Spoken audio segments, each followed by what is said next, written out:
she's begging Trump for another debate. I didn't see her begging him. I saw her challenging him. And if he wants to say no, like, it's a win-win for her. Nobody is surprised the fact that she's hiding. Nobody is surprised that she wants to do the debate. No one's surprised that she's hiding. No one's surprised that she wants to do the debate. Doesn't make any sense. Dude, Latinos are the hardest working people I've ever met in my life. How do you think they feel about 300,000 Venezuelans pouring over the border and getting 10 grand a month? Wait, what? What is this allegation? 300,000 Venezuelans getting 10 grand a month? I will go to Venezuela and then hop in a caravan for 10 grand a month. Are you kidding me? Why can't I get like gorilla boner pill sponsorships? I'm here. I will sell out. Friends, if you have a second or two, click like, comment down below. I would really appreciate it. Thank you guys, and I hope you enjoy the video. But Quartering has some thoughts on the 2024 election. Let's start with him. Thanks. Desperation is a stinky cologne, my friends, and Kamala Harris is exuding it by the gallon. Not only is she desperately begging Donald Trump to do another debate that would be heavily sided in her favor. She wanted to do the debate on like the 28th of October, like a week before the election. Yeah, right. Donald Trump does not need to do another debate. He needs to ramp up his... Wow, the cope, you guys. If I was supporting a candidate and somebody challenged the candidate that I was supporting to a debate and my candidate decided not to do the debate, I would probably be like, what the f? I think it's desperate. I think it reeks of desperation that Donald Trump is refusing to do another debate. Like typically when we have presidential candidates, there will be usually like between 2 and 4 debates. After the debate with Biden, Donald Trump was eager to debate him again. And after the debate with Kamala, he was like, nah, I'm good. And so whatever cope you need to tell yourself, but I mean, I don't think it looks good for him. Rallies though, and he needs to get on the ground. He needs to outwork her in the battleground states and really, really work and focus his spend and everything else on that. But he's currently not doing that. I'm pretty sure she's outpacing him in terms of swing state appearances. For the most part, if he were to do another debate, it would have to be on Fox with moderators of his choosing. We all know that she wouldn't agree to that, but I think he should propose that. Wait, why would he alone get to decide who the moderators are? Why wouldn't it be something that they both iron out? I'm pretty sure that was the case for the last debate. So that she can publicly say no. Kamala wasn't the one that unilaterally picked the debate moderators from the last one. There is no reason for him to do another debate. Well, he's down in the polls. I mean, that would be a pretty good reason. Typically, if you're down in the polls, you want to like do something about that. The reason she's panicking is internal polling. There's all types of polling, right? There's the polling that Kamala Harris is used to getting. Then there's...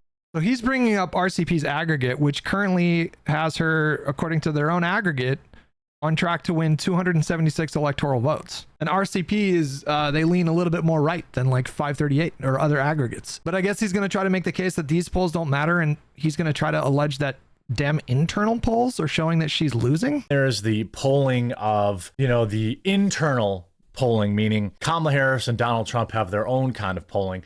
And then there's this public polling that we all see on Real Clear Politics or Real Clear Polling or ABC, NBC, CNN, Fox, when everyone's got up their polls, 538. And ultimately, most of it, at least whatever's public, is usually nonsense. It's usually, like slanted, or they're oversampling one side or the other. Well, a good aggregator is going to assign each pollster a grade. So 538, they have a numerical scale anywhere between 0 and 3.0 is their scale. And they grade pollsters based on the pollsters' projections for 2022 compared with the final results. And so, and then also special elections and et cetera, et cetera. And so it's true that some polls are nonsense or prove to be nonsense in any given cycle, but many polls end up being within 1, 2, 3 points of the actual result, which is kind of what you want. With any pollster, there's going to be a margin of error typically of around 3 points. Sometimes it's like 4 points, sometimes maybe 5 points. But yeah, if you can predict the race within 3 points, I mean, that's a decent poll, right?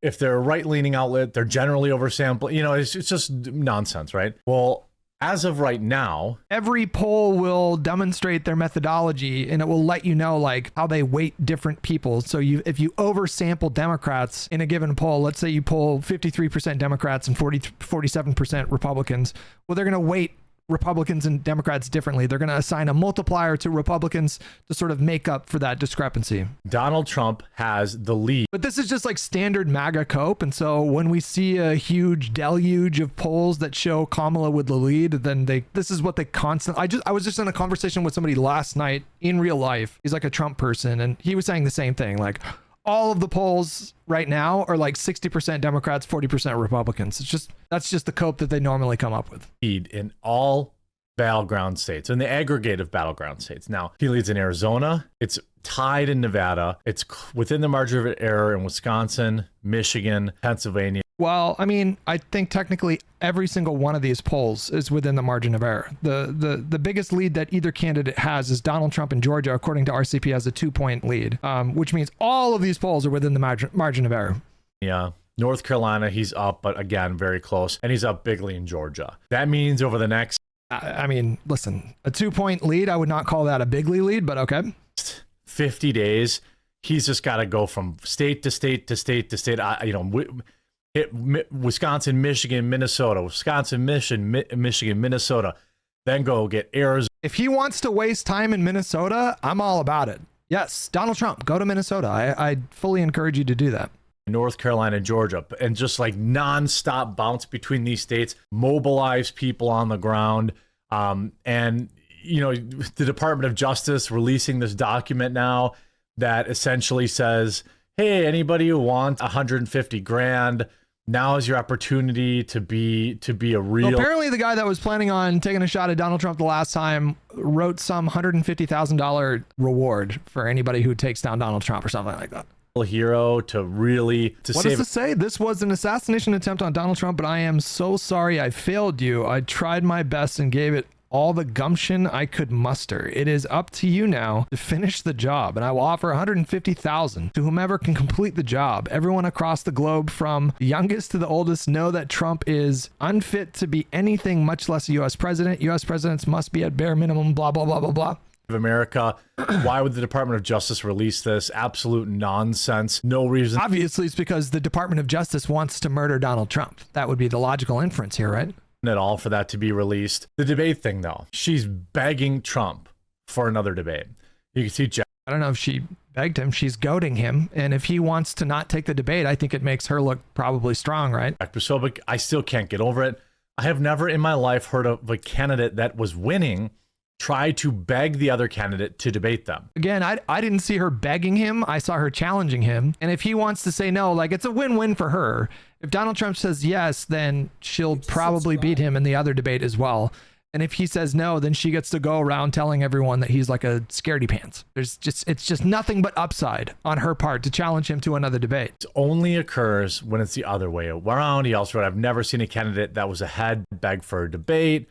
Breaking report, Trump campaign denies CNN request for a second debate. You see a lot of people saying, there's no reason for Trump to accept another rigged debate.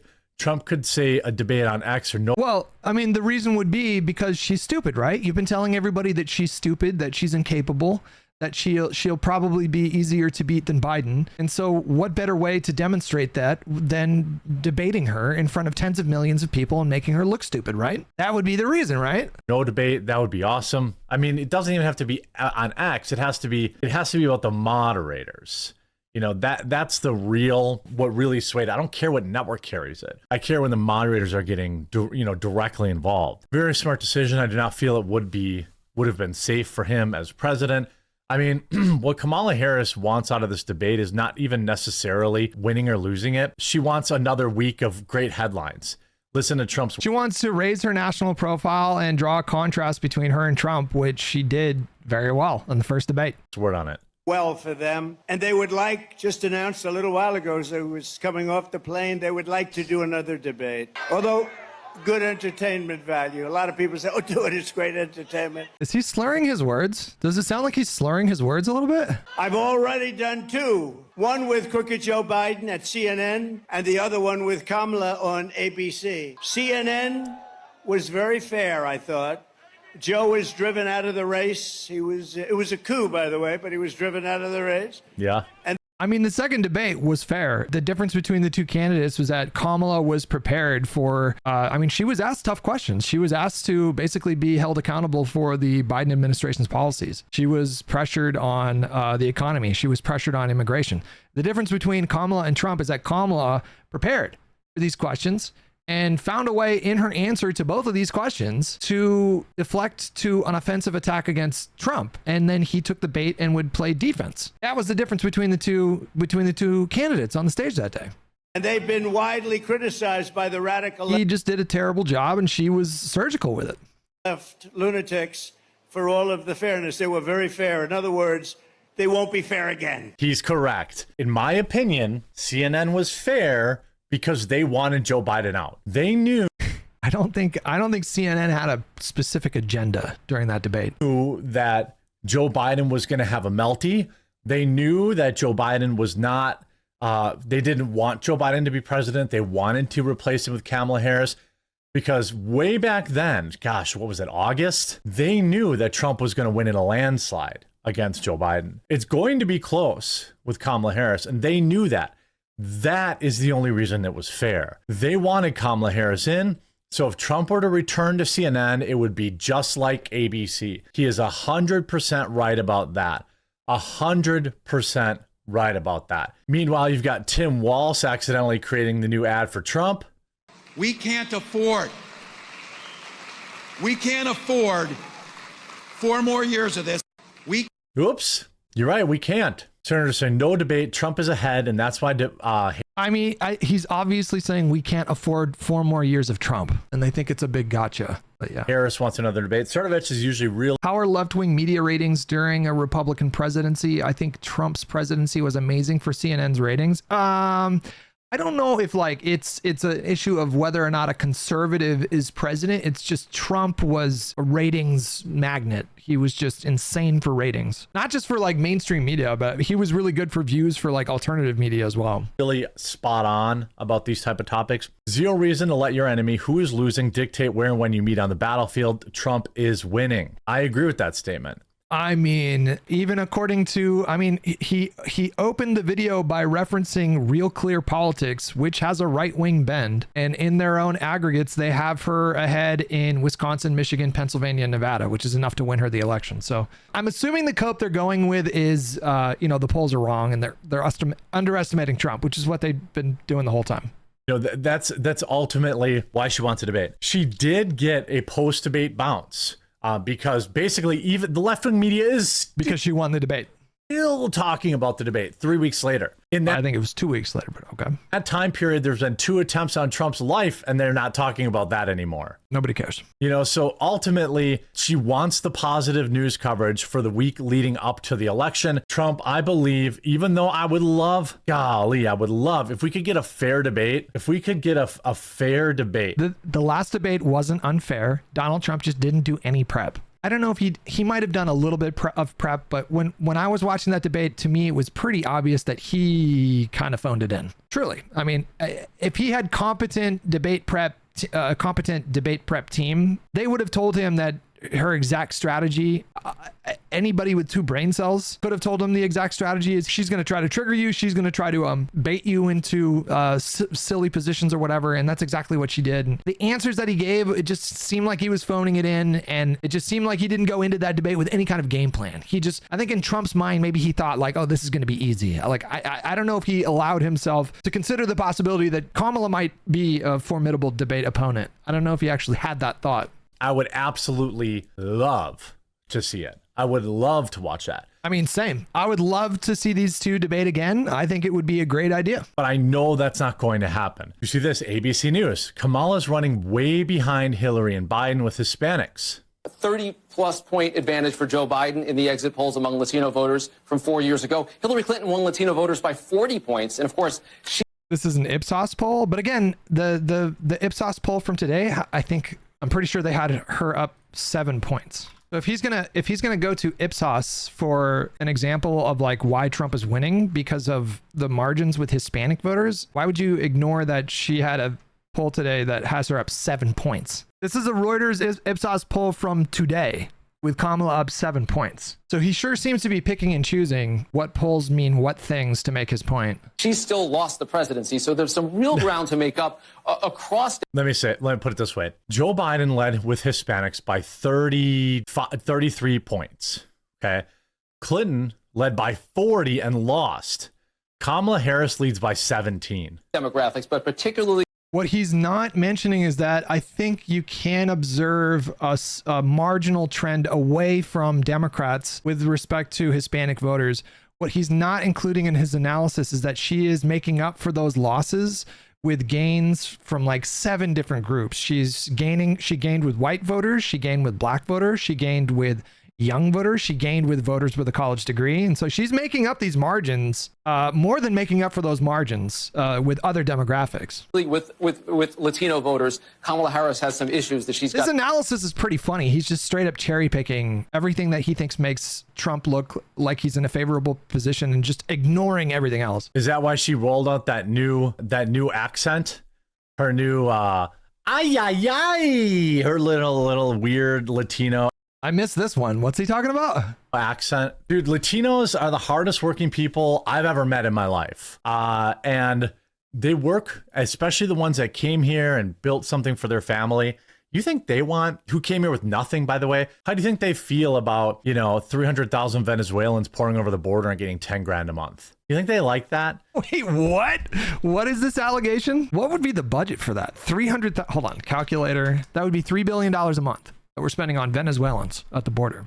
Who came up with this? What is this allegation? 300,000 Venezuelans getting 10 grand a month? You think they like them taking their jobs? You think they like that? You think that like them driving up the rent in their communities? You think they like that they're driving up their tax? I mean, I will go to Venezuela and then hop in a caravan and then just pretend like I'm Venezuelan for 10 grand a month. Are you kidding me? The news always likes to break everything down by race and this, that, and the other thing. As he just goes on a rant about race. I think a Latino that came to this country, that busted their rear end, someone who is Latino, who is now an American, thinks the exact same way I do. I work hard.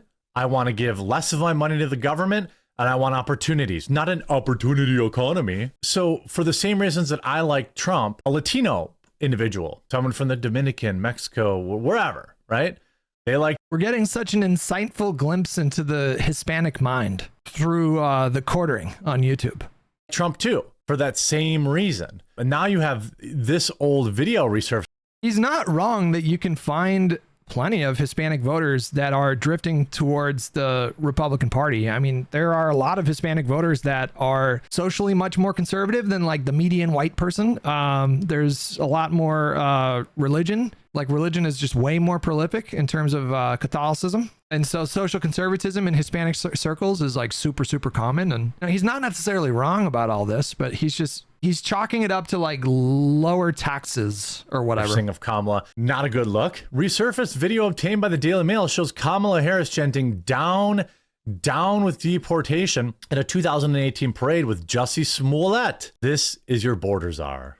Down with deportation, up with education, down with deportation, up with education, down with deportation, up with education, down with deportation. Now, I didn't think she wasn't the border czar. You know what I mean? I knew she was the border czar. In 2018? But a lot of people, here you see this. This is even more bad news for Kamala. Breaking, Trump campaign in Michigan is eyeing 200,000 to 500,000 low propensity voters and is focusing on turning them out. Guess one way you could do that? I told Maggie I wouldn't do it because Maggie's getting completely crushed with your orders. She's having to take orders home. I'm filling out envelopes. This is only for people in Michigan. Get your tailgates for Trump stickers in Michigan. Talk to them. Send them to the website. Get them a What is he hawking? Tailgate stickers? Jesus. What? That's quite a racket. I sent out the free version over the weekend. So if you're waiting for that, that should be in your inbox if you signed up for it. Michigan, stickers. And then why can't I get like Gorilla Boner Pill sponsorships? I never get any offers for these things. I'm here. I will sell out. I have no scruples about this. Okay. Trump campaign is pursuing infrequent voters in its bid to beat Harris in Michigan. I mean, if Trump were to get Michigan, my message is to vote early in person. Okay. And then to get a friend and take them to go vote early in person. That's how he wins the election. You see this article.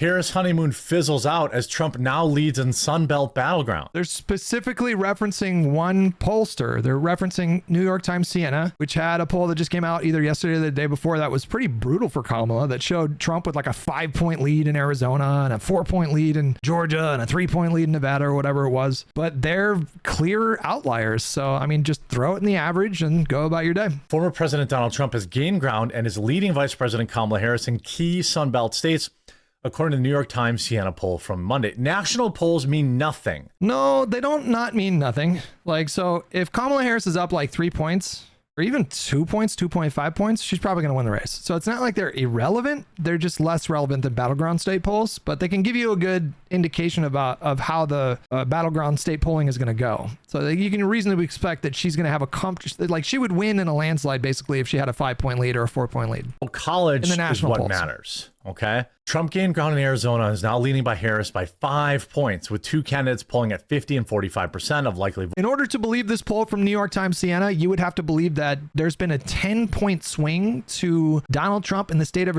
Arizona in the last month. You can choose to believe that if you want. I am deeply skeptical that there was a 10-point swing towards Trump in Arizona in the last month. It doesn't make any sense. Something's going on with their polling. I don't think their methodology is sound, because that is just way too much noise. Voters respectively. According to the poll, at the same time, Trump has also held onto his lead over Harris in Georgia by 4 points and in North Carolina by 2 points. Now, that's not enough to win the election. He's going to have to win Pennsylvania. Well, Pennsylvania probably. Yeah.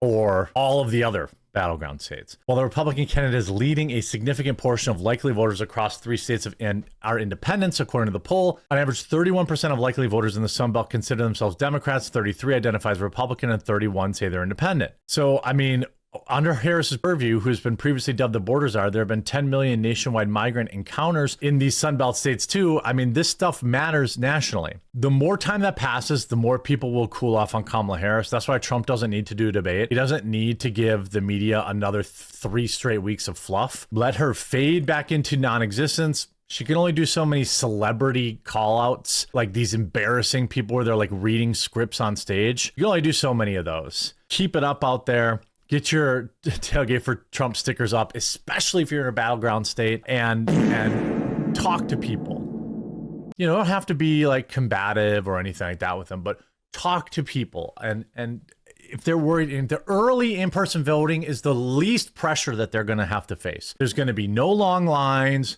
They're not going to see Joe Schmo from work. All right. They can just go get that. And that is the way. It is all going to be about voter turnout. I hope you enjoyed this video. If you did, make sure you leave a like on it. If you haven't yet. All right. So this is unbelievable Cope from the quartering. Really blatantly cherry picking, you know, not even just like singular polls, but he's focusing on like specific crosstabs on specific polls to try to paint this rosy picture that Trump is doing really well. That is not what the polling averages suggest. The polling averages suggest that this is a close race in every single swing state. But right now, if you had to give the advantage to one person, they would obviously be Kamala. Right now, she's leading in the 3 most crucial states. She would only need to win Rust Belt states of Michigan, Wisconsin, and Pennsylvania. She wouldn't have to win any other swing state, and that would be enough to get her exactly to 270. The plot in Nebraska, the Republican plot to change the state's electoral votes to winner take all, that did not happen. And so the dynamic remains unchanged, and she's right now undoubtedly in a stronger position. I'm not going to say that she's just straight up dominating. I'm not going to say that it's 100% chance that she's going to win, but I would much rather be in our position than MAGA's position. I would much rather be in a position where we can just look at the averages instead of doing what the quartering is doing, which is just really heavily cherry picking specific polls to try to paint a rosy picture. And again, I keep pointing this out, but it's just so interesting to me that it's not even just Kamala's campaign that's taking this strategy. It's also just like Democrats broadly, media pundits, other politicians. What I'm hearing from like the Pod Save America people and various senators and representatives that are opining on the state of the race is like every single one of them are saying like, this is going to be a tough race. We're still the underdogs. You know, it's a coin flip right now. Even when polling went like really broke in Kamala's favor shortly after the debate, people were still saying like, act like we're behind and blah, blah, blah, blah, blah. And Republicans, not just in like politicians, but like their media pundits, they seem to be doing the opposite, which is like, yeah, Trump's going to win. We're dominating. Don't worry about it. Don't stress. He's got this, blah, blah, blah, blah. It's just an interesting, kind of contrast of strategy. You know, I'd like to understand what their mindset is by pushing that. It's just a little curious to me. Patrick Bet David also believes that Donald Trump is going to win, not just win, he's going to dominate the election. First of all, Jesse, it's great to be back on with you. Look, if you look at one poll, it's the most credible poll from the last one when you look at when Trump won in 2016. He's talking about Atlas Intel. Interesting. Intel. They were the best at predicting pre and best at predicting post. Okay. Right now, they have Trump plus 3.6 nationally. I don't even understand what that means. Predicting post-election? What does that even mean? Forget about the battleground states. By the way, the best predicted, the ones that got it wrong the worst out of all the pollsters, CNN, WAPO, and LA Times, all the way at the bottom. So if we trust Atlas Intel, Trump's going to be dominating. Now, here's a couple other things that we got to be thinking about. Nobody is surprised the fact that she's hiding. Nobody is surprised that she wants to do the debate. No one's surprised that she doesn't want to do it with you guys. Hold on. No one's surprised that she's hiding. No one's surprised that she wants to do the debate. If she's hiding, then why would she want to do a debate? It doesn't make any sense. I mean, again, if I were her, I would be open to negotiating a Fox News debate. I wouldn't allow Jesse Waters or like Hannity to be one of the moderators. But yeah, if I were her, I would be entertaining that possibility. Fox News or maybe other places. It's got to be the CNN, the ABCs, all those things. But the basic thing is policies. It's very easy right now. 4 years, we have to show what Trump did. 4 years, we have to show what Kamala and Biden did with their administration. And now they want to come out and talk about a $4 trillion tax increase that they're going to be imposing, saying, yeah, if you're making less than $400K, you have nothing to worry about. They want to tax unrealized gains of billionaires because they have money with people over $100 million. Won't somebody think of the poor billionaires with their unrealized capital gains? For people that make over, was it 100 million or was it 10 million? The capital gains tax, I think, only applied to people that were making over $100 million a year, which is, I believe, less than 10,000 people in the entire country. Is he even making more than that a year? Is he making more than 100 million a year? Let's just say you do that with 25%. You know what the business owner is going to do? Yeah, sorry. It's not if you make $100 million a year. It's if your wealth exceeds $100 million. I think you're right about that. Yeah. You know what the billionaire is going to do? They're going to say, hey, let go of 25% of employees.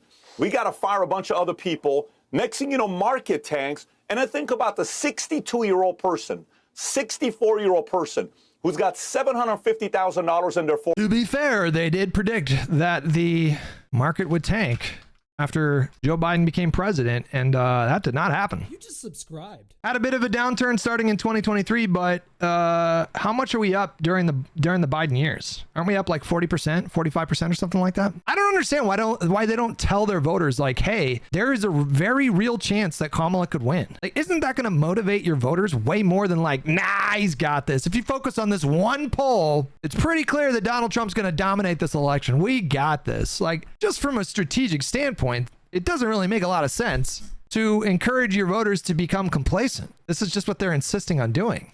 401k, thinking about retiring. What if that 750 goes like this to 375 because of market tanks due to bad policies with Kamala? That's 60. Seems like we had a decent amount of growth. 64-year-old person that was about to retire in a year has to work till 75 years old. That's what bad policies do. They have bad consequences. And her S&P is up around 50% since 2021. I mean, that's pretty good for a presidency, right? Her policies carries no weight with anybody today. And the market is the only thing keeping Biden-Harris afloat right now. If that goes, which it would under her tutelage, everybody gets hammered, and it's just an absolute catastrophe. I love seeing Oprah's face right there, I feel like was like the appropriate reaction to what he just said. Trump talk about John Deere. That's what got him elected in 2016, forcing American companies to do the right thing, do the patriotic thing, do right by the American worker. Isn't the goal of saying he is ahead right now just to support the idea that the election is going to be stolen? I guess you bring up a good point right there. Yeah. I didn't really think about that, but yeah, it makes sense. Yeah. If you spend all your time right now telling your supporters like, he's got this, he's got it in the bag, ignore those other polls. Look at these polls over here. And then when he loses, it'll be like, what? Stole it again. I think a big part of like the conservative narrative during the Trump years is that they're actually like the silent majority, and the support that Donald Trump receives from voters is not necessarily reflected in the polls because there's a lot of like quiet Trump supporters. Come here, come to America, make things in America, and pay a fair wage. If he can focus on that message, that pro-worker message, the sky's the limit. I agree. And I think whatever the advisors are saying lately, they're on point. Stay playing this game. The debate not taking place, he doesn't need to do it. He's done 2 already. If he chooses to do so, I think it's always good because he's the better debater. Isn't this like a tacit admission that he got kind of cooked in the last debate? Like, is this not a tacit admission? They spend so much time talking about how she's this weak candidate. She's got this weird laugh. Normal Americans hate her. She's stupid. She's an alcoholic. Why would you not want to debate and like demonstrate that? If she's all these things, you should be chomping at the bit to do another debate. Of course you would. So I feel like Patrick Bet David knows, like deep down in his core, that Donald Trump is a bit silly, and he got exposed as being a bit silly in the last debate. He's not somebody that, slacks when it comes down to debating. And the one thing we have to remember, go back to 2020 when Kamala debated Biden. And I'm talking primaries. She crushed it in the first debate. When she looked at Biden like this, and everybody's like, whoa, look at what Kamala did. She went up. After the second debate, she had a fall like the Atlanta Falcons against the New England Patriots, 28-3. It wasn't even funny. And then obviously they came back. So I think even if Trump considers doing it, let's just say he changes his mind because I'm all for it. Let's get another debate. Let's go. Come on, let's do this. Track record of all of a sudden saying, you know what, I'm going to do it. And we're going to do it on these terms. And maybe he's negotiating. Did you know that the phrase is actually champing at the bit? Wait, what? Chomping or champing at the bit? The AP says champ at the bit is the original and better form, but Webster's adds that chomp at the bit is a variation. What does champ even mean? Champ definition? Another term for chomp.